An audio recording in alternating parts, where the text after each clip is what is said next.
Good morning 11 class. कैसे हो बच्चों? आई होप कि आप बहुत अच्छे होंगे। ठीक है, पिछले लेक्चर में हमने डिस्कस किया था द लिविंग वर्ड। ठीक है, फर्स्ट चैप्टर जो है आपका वो है, वही चल रहा है अभी, जीव जगत। ठीक है, इसमें हमने सारे लिविंग बींग्स के कैरेक्टर देखे थे। ठीक है, आज जो हमारा है वो है जीव जगत की विविधता। जीव जगत की विविधता। ठीक है, जीव जगत की विविधता यानी कि डाइवर्सिटी। ठीक है, अब जीव जगत की विविधता क्या हुई? चैप्टर का नेम है आपका जीव जगत या लिविंग बर्ड। इसका भी अंदर जो टर्म है आज वो है जीव जगत की विविधता। विविधता का मतलब क्या है कि हमारी जो पृथ्वी है वहाँ पर क्या रहते हैं, लाखों करोड़ यानी कि 1.7 to 1.8 मिलियन जीव जंतु हमारी पृथ्वी पर पाए जाते हैं। बहुत वैरायटी। ठीक है, बहुत सारी वैरायटी। ये देख रहे हैं पृथ्वी है और चारों ओर इसमें एनिमल हैं, प्लांट्स भी हैं, है ना। तो इतने सारे जीवों के जो नामकरण है यानी कि नाम देने की, नाम रखने के लिए हम क्या कर रहे हैं, इतने ढेर सारे हैं तो इनका पर्टिकुलर नाम देने के लिए हम एक सिस्टम का यूज़ कर रहे हैं यहाँ पर। ठीक है, जिसको बोलते हैं द्विन नाम पद्धति, या अभी हम फिलहाल इसको क्या बोलेंगे, नाम पद्धति। ठीक है, नाम पद्धति। तो नाम पद्धति क्या हुई कि पृथ्वी पर इतनी ज़्यादा डाइवर्सिटी होने के कारण जो जीवों की संख्या या प्लांट की संख्या है वो कितनी है, 1.7 to 1.8 मिलियन है ना। और रोज़ रोज़ अभी भी अगर हम कहाँ जाएं, अमेजन के वर्षावनों में जाएं या अन्य जगहों पर जाएं तो वहाँ पर नई नई जीवों का क्या हो रहा है, प्लांट्स का विकास हो रहा है। मतलब नई स्पीसीज बन रही हैं और पुरानी स्पीसीज ख़त्म होती जा रही हैं। ठीक है, आपसी संघर्ष में। ठीक है, तो मतलब एक बड़ी समस्या ये है कि विश्व में क्या है, इतने ढेर सारे जीव जंतु और प्लांट्स हैं और इतनी सारी भाषाएं हैं कि प्रत्येक जीव और प्लांट का नाम, ठीक है, उसकी लोकेलिटी के अनुसार क्या होता है, अलग अलग होता है ना। अगर हम इंडिया में बात करें तो उसका कुछ और नाम होगा, अगर हम अन्य जगह जाएं तो अलग होगा। इवन इंडिया में भी हम क्या है कि अगर अलग अलग राज्यों में चले जाते हैं, कस्बों गाँव में जाते हैं तो भी वहाँ पर वो नाम किसी भी जीव का क्या करता है, वेरी करता है। तो इसलिए इसको आसान बनाने के लिए क्या है, नाम पद्धति का यूज़ किया जाता है। ठीक है, नाम पद्धति का यूज़ किया जाता है। तो इसमें क्या होता है, किसी भी जीव का केवल एक ही नाम होता है। ठीक है, अगर वो प्लांट है, ठीक है, अगर वो प्लांट है तो क्या होगा, ICBN। अब आप सोच रहे होंगे ये क्या है। ठीक है, तो इसका फुल फॉर्म है आपका international code of botanical nomenclature. ठीक है, देखिए अगर वो प्लांट है, अगर हम उसका क्या कर रहे हैं, नाम रख रहे हैं तो क्या है, ICBN यानी कि इंटरनेशनल कोड फॉर या international code for botanical nomenclature. ठीक है, फॉर भी हो सकता है, ऑफ भी हो सकता है। ठीक है, तो जितने भी पेड़ पौधे होंगे उसका नाम किसके अकॉर्डिंग रखा जाएगा, पेड़ पौधों का international code of botanical nomenclature. और वो अगर एनिमल है तो ICZ है। ठीक है, बी की जगह एन हो जाएगा। तो इसका भी फुल फॉर्म क्या है आपका, international code of zoological nomenclature. ठीक है, तो इसके अकॉर्डिंग हम रखते हैं। तो इसके में क्या होता है, कुछ मानक तय होते हैं जिसके अनुसार हम नाम रखते हैं किसी भी प्लांट का और किसी भी जीव का। और जो नाम रखेंगे वो पूरे विश्व में एक ही होगा, है ना। यानी कि जो भी पेड़ या जीव का साइंटिफिक नेम है वो पूरे विश्व में क्या होगा, एक ही होगा। चाहे वो अलग अलग रीजन में या अलग अलग स्टेट्स में या अलग अलग कंट्रीज़ में अलग हो, बट साइंटिफिक नाम उसका क्या होगा। अगर वो प्लांट है तो क्या होगा उसका, ICBN यानी कि international code for botanical nomenclature के अनुसार रखा जाएगा। अगर वो जीव है तो international code of zoological nomenclature के आधार पर रखा जाएगा। ठीक है, तो ये जो मानक दिए थे कुछ साइंटिस्टों ने क्या है, इनके लिए मानक दिए हैं। ठीक, क्या है वो मानक देखते हैं। पहला तो क्या है कि जो भी जीव है, ठीक है, उसमें जो नामकरण के लिए क्या होनी चाहिए, द्विनाम पद्धति होनी चाहिए। ठीक है, द्विनाम पद्धति होनी चाहिए। ठीक, द्विनाम पद्धति जो किसने दी थी, साइंटिस्ट का नाम है कैरोलस लीनियस। ठीक है, कैरोलस लीनियस। ठीक, तो साइंटिस्ट थे जिन्होंने द्विनाम पद्धति दी थी। ठीक है, इन्होंने इसमें क्या कहा कि द्विनाम है तो क्या होगा, पहला जो पद होगा वो होगा आपका वंश।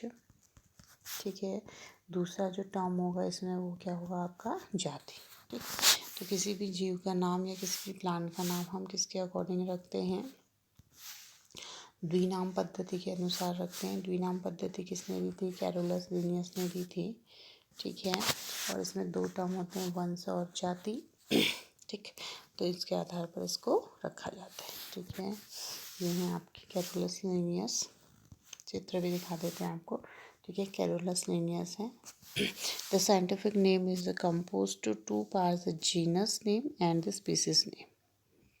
ठीक है, since two name are used we call the binomial nomenclature या बायनोमल नोमेनक्लेचर सिस्टम। ठीक है, यानी कि कह रहा है कि जो जीनस स्पीसीज है, यानी कि ये क्या हो गया आपका वंश और जाति। ठीक है, जैसे एक नाम है आपका राना टिगरीना। ठीक, राना टिगरीना, बताइए किसका नाम है ये है आपका मेंढक का जूलॉजिकल नेम। ठीक है, मेंढक का जूलॉजिकल नेम। ठीक, तो अब इसमें क्या देखिए, वंश क्या हो गया आपका राना हो गया और जाति क्या हो गई आपकी टिगरीना हो। ठीक है, तो इस तरीके से क्या करते हैं हम, किसी भी जीव के नाम रखने के लिए एक उसका वंश होता है यानी कि जीनस होता है, दूसरी उसकी स्पीसीज यानी कि जाति होती है। ठीक है, जैसे दूसरा उदाहरण देते हैं आपको, हम लोग का नाम क्या है ह्यूमंस का, बताइए, होमो। ठीक है, होमो सैपियंस।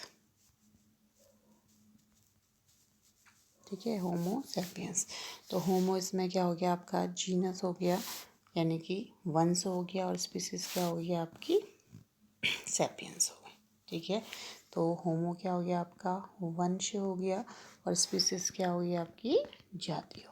ठीक है, तो इस तरीके से हम क्या करते हैं, किसी भी जीव का या किसी भी एनिमल का जब नाम लिखते हैं तो उसमें दो चीज़ें होना आवश्यक है, पहला क्या वंश और दूसरा क्या है जाति। ठीक है, अब देखिए यहाँ पे क्या है, इसको समझाते हैं आपको। ये है आपका आलू।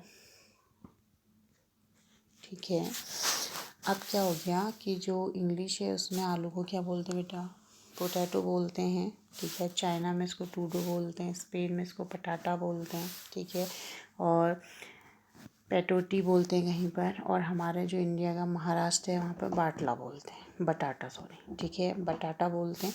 तो कहने का मतलब है कि आलू तो एक ही है, लेकिन देखो कितने नाम से जाना जा रहा है उसको, 1 2 3 4 5 और एक हिंदी में 6।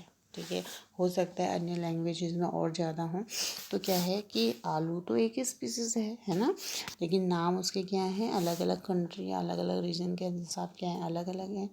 लेकिन अगर हम क्या करें कि इसको हम क्या दे दें, एक बॉटनिकल नेम दे दें, तो वो पूरा क्या होगा, पूरे विश्व में एक ही माना जाएगा। तो इसका जो बॉटनिकल नेम है वो है आपका सोलेनम।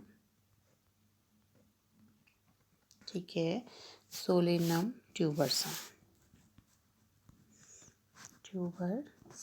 ठीक, सोलेनम ट्यूबरसम। तो आलू का जो क्या हो गया बॉटनिकल नेम हो गया, वो क्या हो गया, सोलेनम ट्यूबरसम। सोलेनम, ठीक, सोलेनम ट्यूबरसम।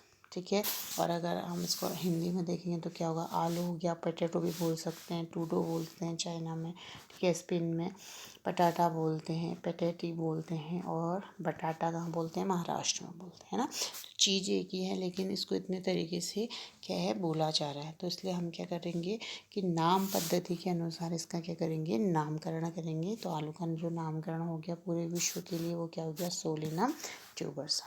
ठीक है, अब इन नामों को देने के लिए क्या होता है, एक पद्धति का विकास होता है। जैसे अभी द्विनाम पद्धति तो आएगी हमारी, है ना। तो इसमें क्या है कि जो पहला है उसको हम कैसे देखेंगे, देखिए ठीक है। पहला जो इसमें हम टॉपिक लेंगे या जो पहली कंडीशन है कि जो नाम है वो क्या होने चाहिए, आपकी कैपिटल लेटर में होने चाहिए। जो वंश है उसका नाम किस में होना चाहिए, आपका कैपिटल लेटर में होना चाहिए। ठीक है, पहला पॉइंट है। ठीक, कैपिटल लेटर में किसका नाम होना चाहिए, आपका वंश का नाम होना चाहिए। ठीक है, जैसे होमो है, ठीक, होमो में क्या हो गया, एच जो होगा वो कैसे होगा, आपका कैपिटल लेटर में। पहला वर्ड जो होगा एच वो क्या होगा, किसमें होगा, कैपिटल लेटर में। और दूसरा जो जाति है वो किस लेटर में होगा, स्मॉल लेटर में होगा। ठीक है, यानी कि जो सैपियंस लिखेंगे वो कैसे लिखेंगे हम, स्मॉल लिखेंगे। ठीक है, जो हमारा सैपियंस है उसका ऐसे क्या लिखेंगे, स्मॉल लेटर। तो पहला क्या हो गया कि जब हम किसी भी जीव का नाम लिखते हैं तो वंश हमेशा कैपिटल लेटर में आता है, यानी कि होमो में एच क्या आएगा, कैपिटल आएगा। और जो सैपियंस है उसका एस हमेशा क्या आएगा, कैसा आएगा, स्मॉल लेटर में।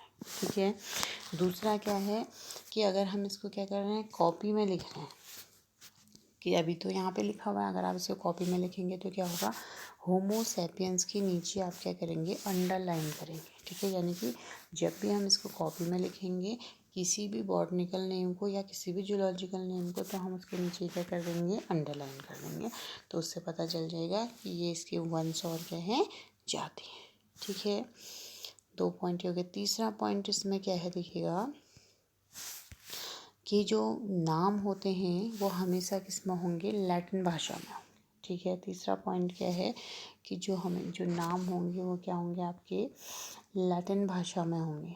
ठीक है, और इटैलिक लिपि में होंगे।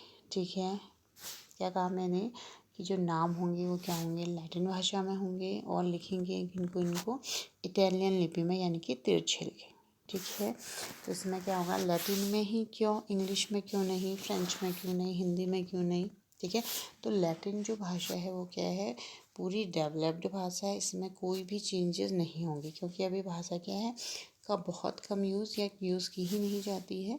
ठीक है, लेकिन जो अन्य लैंग्वेज हैं उसमें क्या है, नए नए वर्ड दिन प्रतिदिन खोजे जाते हैं, तो इसलिए हम लोग इसको किस में लिखते हैं, लैटिन भाषा में लिखते हैं। और कैसे लिखते हैं, तिरछे लिखते हैं। ठीक है, एक तो क्या है लैटिन भाषा में लिखा जाएगा, दूसरा क्या होगा, तिरछा लिखा जाएगा। ठीक है, जो लास्ट है इसमें वो क्या है, देखिए अगर सपोज कीजिए कि 2 साइंटिस्ट हैं। ठीक है, एक साइंटिस्ट ये है, ए है, और दूसरा क्या है, बी है। तो अगर किसी ने क्या है, एक ही प्लांट के 2 नाम रख दिए हैं अलग अलग समय पर। ठीक है, जैसे इसने किसी प्लांट को क्या करा, डिस्कवर किया और उसका नाम रख दिया, ये प्लांट है ना, और दूसरे ने भी इसी प्लांट को डिस्कवर किया और इसका कुछ और नाम रख दिया, तो कौन सा नाम मान्य हो गया, देखिए जो वैज्ञानिक पहले देगा, ठीक है, पहले नाम देगा उसको क्या है, जहाँ वो रहता है उस एरिया के क्या होगा, समाचार पत्र में जिसको छापना पड़ेगा, और उसके बाद किससे, ICBN अगर वो प्लांट है तो वहाँ संपर्क करना पड़ेगा, और उसके मानकों के अनुसार अगर वो सही है, इन दोनों में से जिस वैज्ञानिक ने पहले नाम दिया है, ठीक है, अगर 2-3 दिन का भी अंतर है तो भी वो क्या होगा, जिस वैज्ञानिक की लेख या नाम लेने की जो प्रक्रिया है पहले शुरू हुई है, तो उसी का नाम क्या होगा, सेलेक्ट किया जाएगा। समझ रहे हैं बात को, कि अगर क्या है, एक ही वंश या जाति का नाम यदि भिन्न भिन्न वैज्ञानिकों ने रख दिया है, तो जो प्रथम क्या होगा, प्रकाशित नाम होगा, वही क्या होगा, मान्य होगा। ठीक है, समझ गए इतना। और उसी वैज्ञानिक का नाम आएगा जिसने कि पहले उसका क्या करा था, नामकरण किया था। ठीक है, अब क्या होता है कि जिस वैज्ञानिक ने नामकरण दिया होता है उसका नाम भी आता है। ठीक है, तो यहाँ पर क्या है, जैसे अभी हमने उदाहरण लिया था होमो सैपियंस का। ठीक है, होमो सैपियंस। ठीक, तो इसके आगे हम क्या लिखेंगे, लिन, यानी कि क्या होगा, ये तो हो गया आपका होमो सैपियंस। देखिए कैपिटल लेटर में लिखा था, ठीक है। वंस को हमेशा कैपिटल में लिखते हैं और जो स्पीसीज़ है उसको किस में लिखते हैं, स्मॉल लेटर में लिखते हैं, है ना। तो और जब हम इसे कॉपी में लिखेंगे तो अंडरलाइन करेंगे और ब्रैकेट में उस साइंटिस्ट का नाम लिखेंगे जिसको नाम दिया था। तो इसमें लिन लिखा है तो इसका मतलब ये किसने दिया होगा, आपका लीनियस ने दिया होगा, है ना। तो इस तरीके से क्या करते हैं, नामकरण करते हैं, ठीक है। समझ गए बच्चों। पहला पॉइंट क्या था कि जो नामकरण होगा वो किसके बेस पर होगा, द्विनाम के बेसिस पर होगा, यानी कि वंश और जाति के अकॉर्डिंग होगा, है ना। दूसरा क्या था कि उसमें क्या होगा कि पहला जो नाम है वंश में वो कैपिटल होगा, दूसरा क्या होगा, स्मॉल होगा। अगर हम इसे कॉपी में लिखते हैं तो उसके नीचे हम क्या करेंगे, अंडरलाइन करेंगे। फिर जो भी नाम है वो किस में आएंगे, लैटिन भाषा में आएंगे और क्या होगा, इटैलिक लिपि में, यानी कि तिरछे लिखे जाएंगे, ठीक है। समझ गए इतना। और किसी भी दो वैज्ञानिकों ने अगर एक ही नाम दिया है तो जो पहले नाम दिया है और जो प्रकाशित है वही क्या होगा, आपका मान्य होगा, ठीक है। तो लीनियस ने क्या करी थी, अपनी बुक, ठीक है, जो लीनियस थे उन्होंने क्या करा, अपनी जो इनकी बुक थी उसका नाम है सिस्टमा नेचुरे। क्या है उसका नाम, सिस्टमा नेचुरे, ठीक है। इन सब चीज़ों की क्या करी थी, जानकारी दी थी, ठीक है। तो हम कह सकते हैं कि जो फादर ऑफ टैक्सोनॉमी है, यानी कि आधुनिक वर्गीकी के जन्मदाता, ठीक है, कौन है, आधुनिक वर्गीकी के जो जन्मदाता है वो कौन है, लीनियस है, ठीक है। आधुनिक वर्गीकी के जो जन्मदाता है वो कौन है, लीनियस है, ठीक है। इसलिए इनको क्या बोलते हैं हम, फादर ऑफ टैक्सोनॉमी बोलते हैं, ठीक है। क्लियर है इतना। अब हम क्या है देखते हैं, इसको थोड़ा सा रिकॉल करते हैं। पहले हमने क्या बात करी कि क्या है, पृथ्वी पर क्या होती है, बहुत सारी क्या होती है, डाइवर्सिटी होती है, जैव विविधता होती है और जीवों की संख्या क्या होती है, लाखों करोड़ों की संख्या में होती है। निरंतर नई नई जातियाँ खोजी जाती हैं और कुछ जातियाँ विलुप्त हो जाती हैं। तो इतने ज़्यादा जीवों के लिए क्या है, अलग अलग भाषा में इनका अलग अलग नाम होता है, लेकिन हम किसके अकॉर्डिंग बताया था अभी, ICBN, ठीक है, और ICZN के अकॉर्डिंग क्या करते हैं, international code of botanical nomenclature और ICZN international code of zoological nomen के अनुसार इनका क्या करते हैं, नामकरण करते हैं, ठीक है। और नामकरण भी किससे करते हैं, द्विनाम पद्धति से करते हैं, ठीक है, द्विनाम पद्धति से करते हैं। द्विनाम पद्धति किसने दी, कैरोलस लीनियस ने दी, ठीक है।